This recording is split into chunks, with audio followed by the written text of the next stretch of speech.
A rare mid-decade redistricting in Texas after pressure from the president. It's a very simple redrawing. We pick up 5 seats. Donald Trump, House Republicans here in Washington, and Governor Abbott are conspiring to rig the Texas congressional map. How we got here, the end goal, and the pushback from lawmakers. There's any solution other than to replace the people that failed us. A former Kerr County worker takes us inside the warning system that he says went out too late. A better look at the alert timeline in the tragedy and promises for change from state leaders. And another chance to scrap the STAAR Test, the debate between chambers with the same goal but different ways of making it happen. Produced from the Capitol in Austin and airing statewide, this is the award-winning State of Texas. Hello and thank you for joining us. I'm Josh Hinkle. Tomorrow, state leaders return to the Capitol for a special session. Governor Greg Abbott laid out 18 agenda items. These are the only items lawmakers can address in this session. Today, we are focusing on 4 different agenda items. Redrawing the state's congressional maps, a move even some Republicans oppose, worried their own seats would be put in jeopardy with their new districts. After the deadly flood in the Hill Country, Governor Greg Abbott outlined 4 different items in the agenda. They include warning systems, emergency communications, relief funding, and streamlining regulations to help in recovery. Hemp-derived products, a priority for Lieutenant Governor Dan Patrick, makes its mark as well. That includes preventing anyone under 21 to access the product and regulating the industry. And lawmakers will again try to scrap the STAAR Test after it failed to pass in the final days of the regular session. Every 10 years after a census count, the state puts together the boundaries of electoral districts. It's supposed to equal out the population across the state. Depending on which district you live in determines who you vote for as your representative in Washington. If a state grows in population, they receive more House seats and lose them if enough people leave the state. The announcement of redistricting added to the agenda is connected to President Donald Trump's administration. So how did we get here? In 1965, the Voting Rights Act established a set of rules when drawing these lines, especially prohibiting those to be drawn along racial lines. Fast forward to 2021, after the census was delayed due to COVID, a 3rd special session was called to finally draw new districts. It ensured 2 new seats would go to Republicans, immediately challenged. It wouldn't see a trial until May of this year. At the same time, rumors emerged that President Donald Trump was pushing Texas Republicans to redraw the state's congressional maps in an effort to give the GOP an advantage in the 2026 midterms. But it wasn't until the Department of Justice sent a letter to the state saying 4 districts were unconstitutional, saying they were drawn with racial considerations in mind. 3 of them in Harris County, the 4th in Tarrant County. Soon after, Governor Greg Abbott would add redistricting on the agenda. President Donald Trump was asked about the process. I think we get 5, and there could be some other states. We're going to get another 3 or 4 or 5 in addition. Texas would be the biggest one, and that'll be 5. State Senator Sarah Eckhart is among the Democrats promising to be vocal in the process. The idea of redistricting and further gerrymandering to get almost 80% Republican representation in a state that is nearly 50% Democratic, certainly we will look at all strategies available to us. I don't know what strategies will ultimately be deployed. It depends a lot on how this special goes. Joining us today is Dr. Brian Smith, political science professor at St. Edward's University. Thank you so much for being here. Well, thank you for having me. So can you break down with the DOJ came to the conclusion that the 4 districts were seen as unconstitutional? What does that mean?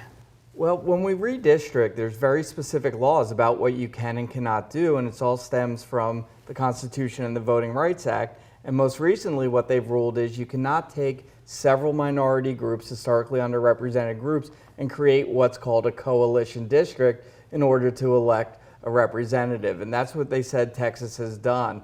And that is not allowed by the Voting Rights Act and the Constitution, such that these districts are now unconstitutional. Historically, Texas would have challenged it if it was a Democratic ruling, but they're going to abide by the ruling and redistrict. Why are Republicans worried about this process? Republicans are worried about this process because the optics don't look good. President Trump said, I need to get more seats. He only has 2 to spare in the midterms. And he said, I want 5 more seats. And now it looks like the Republicans are going to redistrict to do what the president wants. Also, it creates uncertainty. A lot of the districts in Texas are very safe Republican seats. If they're going to carve out more safe Republican seats, it means you have to make the existing seats weaker. So those incumbents are very, very worried. Do lawmakers have any way of pushing back against this? Well, for the Republicans who don't like it, they can slow walk it through the special session, meaning all the pinch points in a regular session are still there. So there's that possibility. For the Democrats, they don't have a lot of options within the legislative system, meaning if the Republicans are unified, want to redistrict, they're going to redistrict. So what the Democrats have is on the back end. When the maps are drawn, then they can sue again under the Voting Rights Act, under the Constitution, saying the new districts are unconstitutional because they violate one of the many provisions, most likely that they dilute or disenfranchise historically underrepresented minorities. So there's that option. Also, what they have is a campaign issue. In 2026, they can say, look what your legislators are doing. Very partisan stuff, and now this is not who we want. We want an independent Texas, not one that responds to what the president demands. So could lawmakers potentially get this done in a 30-day special session, because they've got a lot of other issues to talk about? They can get it done because the lawmakers aren't the ones with the big old map of Texas drawing the lines. That's being done for them. What they'll do, a map will be presented that they didn't draw, and they'll vote to approve it or not. All right, Dr. Smith, thank you very much. Thanks for having me. If Texas is able to flip and offer safe access to users, that is a great omen for the future of cannabis in the federal world as well. An 11th hour veto from Governor Greg Abbott kept THC products from being banned in Texas. But regulations are on the agenda. The governor's approach to the multi-billion-dollar industry.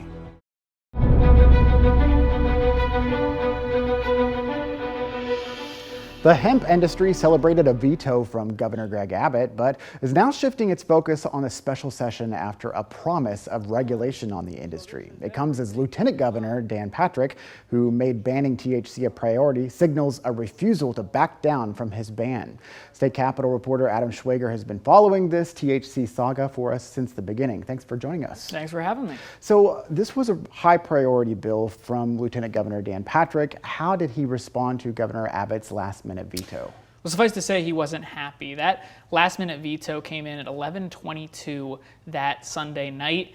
Next day, the Lieutenant Governor has a press conference where he goes as far as to say that what the governor did was in essentially saying that he wants to legalize marijuana in the state of Texas. He slightly walked that back after the governor released a statement, but he was not happy. He was not happy with when it happened, being so late at night. He was not happy that he wasn't consulted throughout that entire process until right before that veto was placed. And he's frustrated, saying that he can't see himself standing on the dais where anything short of a ban does get passed. So there are 2 THC-related topics on the special session call. What are they, and how do they affect what legislation can actually be brought forward?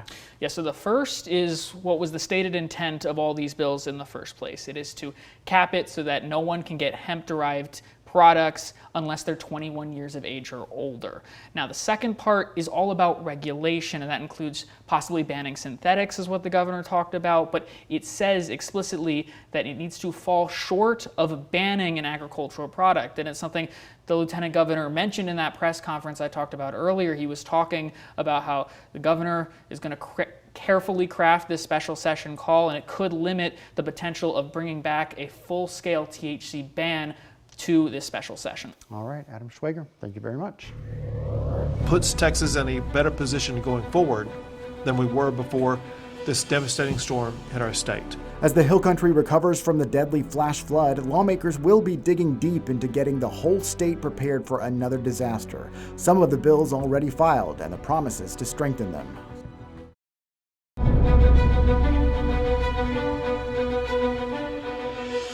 In the early hours of July 4th, a wall of water swept through the Hill Country. The number of people who lost their lives would reach triple digits. More than 2 weeks later, people are still searching for those missing while also picking up what's left. After the deadly flash flood, state leaders promised action. Our Dylan McKim breaks down some of the bills filed in the special session. Ahead of the special session starting tomorrow, already more than 100 bills have been filed. We really want to focus on the bills that relate to the flooding in the Texas Hill Country. State Senator Carol Alvarado already filed a bill that will create a disaster recovery loan program for small and micro businesses. Another proposal by State Senator Judith Zaffarini would require any local government, whether it's city or county, that has a website, to post on that website whenever they receive any local safety or health risk alerts, that they post those alerts on their website for all their residents to see. Another proposal by State Senator Sarah Eckhart would actually create an opt-in program for people to sign up for a local emergency alert system. So when you go to get your driver's license either renewed or get a new driver's license, you would then have another option on the form to actually let you opt into this emergency alert system. You could also opt out at any time from receiving these text messages. But State Senator Paul Betancourt wants to take it a step further, or at least he has signaled that he wants to take that a step further. On social media, he says he's ready to file legislation that will combine old tech with new tech. The old tech he's talking about is civil defense sirens. He wants to require areas that are flood prone, like the Guadalupe River Basin in Kerr County. He wants to require that they place civil defense sirens in this area as a flood warning system. He also wants to take the new tech, so those messages that go out on your phone whenever you get an alert. He wants to make sure that those are not ignored. He wants those alerts to be override, that they cannot be turned off, so that they are alerting everyone no matter what they do on their cell phones. But whatever happens, our team will be here on the ground covering this, bringing you updates both on air and online. But for right now, reporting here in Austin, I'm Dylan McKim. We've been piecing together the timeline of warnings in Kerr County the day of the deadly flood. Evidence we've collected, including dispatch audio and FEMA data, shows local officials did not send out alerts for hours after a National Weather Service warning, and the more targeted alerts didn't go out for days. I spoke with the county's former IT director who helped introduce the system there and is now calling for county leaders to step down for their decisions surrounding the disaster. What connection did you have specifically with the Code Red system? When it was time to set up new users to help the sheriff with the initial technical parts of it, make sure all the computers could, log into it and use the system. Those were my main duties. From his home in Kerrville, John David Trollinger spoke with me by phone about his concerns leading up to the flash flood that killed more than 100 in Kerr County. He pushed for the county to bring on the subscriber-based Code Red emergency alert system when he served as IT director. Today, that system is connected to iPause, which alerts all phones in a geographical area regardless of enrollment. A county official has to actually push a button. That's right. There's no automation at all, Josh. We've got an emergency manager, and he's responsible for this, to be on the lookout, to be ready, and to be able to warn people and prepare them for this kind of exact scenario. That emergency management coordinator is WB or Dub Thomas, who's served in that role since 2015. By email, Thomas told us he would not be responding to our questions or future messages, instead directing us to a joint public information email for answers, which 2 weeks after the flood still haven't come, even about the timing and possible delays in these potentially life-saving alerts. It's his responsibility, the emergency manager, to get the messages from the state and from the Weather Service and prepare everyone, like the county judge and the dispatchers, to let them know that there's some event coming to watch out for. Knowing that the National Weather Service had a watch out the day before and issued their first flash flood warning that morning at 1:14, when do you feel like an alert should have gone out by the county? The day before, July 3rd. And that's why I'm so mad. Is there any way we could send a code red out to our Hunt residents asking them to find higher ground or stay home? In Kerr County dispatch audio we obtained from a credible source, an area volunteer firefighter is heard requesting an alert go out hours after that weather warning at 4:22 a.m. The response? More waiting. We have to get that approved with our supervisor. Why would they have waited? That's my question. It's incompetence. It's a leadership failure. Consider, discuss, and take appropriate action to add IPAWS, Integrated Public Alert Warning System, to our current Code Red contract. Now, Thomas. In 2020, the year after Trollinger retired from his IT post, Dub Thomas brought the system upgrade before the county judge and commissioners for approval, detailing his knowledge of how it works. The judge just read IPAWS is the Integrated Public Alert Warning System. It's run by FEMA. And it's an umbrella for several different types of communication systems that we can use along with our Code Red to notify folks when they're here in Kerr County about a flood. Do you feel like officials in Kerr County understand the system? Yes. If I use Code Red, then I'll be able to once I've taken the webinar for it, but it'll show me how to access that IPAWS system via Code Red. Responding in recent days to concerns over alerts, Kerr County Sheriff said an after-action review would eventually happen. And I know that's going to be asked over and over. Please understand that. We're not running, we're not going to hide from everything. That's going to be checked into at a later time. We've tried talking to the sheriff, to the county judge, to the emergency management coordinator. Now all of those requests are going to a joint information center, and by law they've been able to delay their response to us due to the disaster. So I'm telling you, on this public information, you're going to be stonewalled. You will be made to feel guilty just for asking for the information. I don't see anything that the county needs to do differently other than get a new sheriff and a new emergency manager. I don't think there's any solution other than to replace the people that failed us. I asked Trollinger why he retired in 2019, and he said he disagreed with the county judge, who's still in that post today. The public information team in Kerr County tells us in a statement, at this stage it would not be appropriate to comment on statements made by a former Kerr County employee, and that the sheriff has promised a complete review of this incident, and that process is well underway. Again, the judge, sheriff, and emergency management coordinator have not specifically answered our questions, but we have requested record of their communication in those crucial hours, and we'll update you as we get details back. The deadly floods echo another Hill Country disaster. As investigator Matt Grant reports, some wish the lessons learned then would have left the region better prepared. The river is the most beautiful river in Texas, but she ain't no lady. 38 years ago this week, a deadly flood killed 10 campers at a Christian camp in Comfort. Attorney Mark Nakel represented the families at the time. I was involved in those children's lives and their parents, and the horror of losing those children. Digging through the National Weather Service archives, we found a flash flood warning issued just after 1 a.m. on July 17, 1987. Less than 2 hours later, the river at Camp Mystic rose 15 feet with, quote, reports of people trapped in rising waters. It's just too fast. It comes down immediately. It's a wall of water. That quickness seen again this month, with the Guadalupe quickly surging over 20 feet. What did you think when you heard what happened in Kerr County? It horrified me, and a lot of feelings I had buried. Do you think that officials should have known that this type of flooding was a possibility? Of course they did. They know it.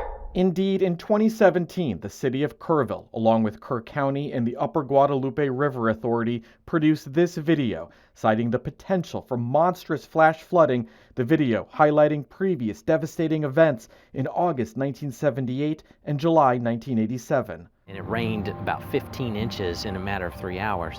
And one night I was out with some friends from camp. Kendra Wright was a counselor at a camp in Hunt during the 87 flood and recently shared her story with KXAN. The same helicopter that rescued my friend had to go and rescue a bus of children on that church bus. For Nakel, the lesson then is the hope now that lawmakers will pay for warning sirens in flood-prone areas. We'll have more dead children if it doesn't. This was not an act of God. This was an act of nature. And it's going to do it again. You're going to get another front. It may not be 38 years. It might be 2 years. Matt Grant, State of Texas. In March, the Comfort Fire Department announced it upgraded its warning sirens. Big picture problem is that parents, teachers, educators, school communities don't have faith in the STAAR test anymore. Lawmakers are going back to the drawing board to end the STAAR test, the breakdown in negotiations, and the debate over what to replace the test.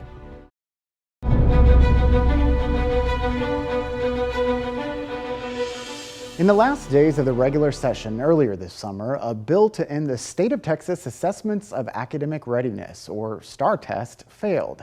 It was held up in closed-door negotiations between the Senate and the House. State Representative Gina Hinojosa broke down the disagreement between both chambers. The Senate seems hostile to doing away with a STAAR test or a test that the TEA commissioner creates. I don't think there is the will to do it. The Senate tried to pull the wool over everyone's eyes and just create a new test that the commissioner would then still be allowed to create, and nobody wanted that.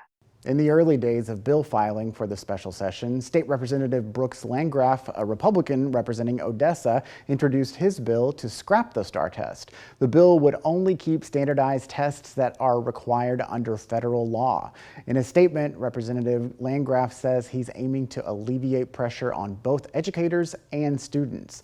The special session could renew the debate over reforms to the STAAR test in recent years. Thank you again for joining us for State of Texas. I'm Josh Hinkle. We'll be back next week to bring you an in-depth look at Texas politics.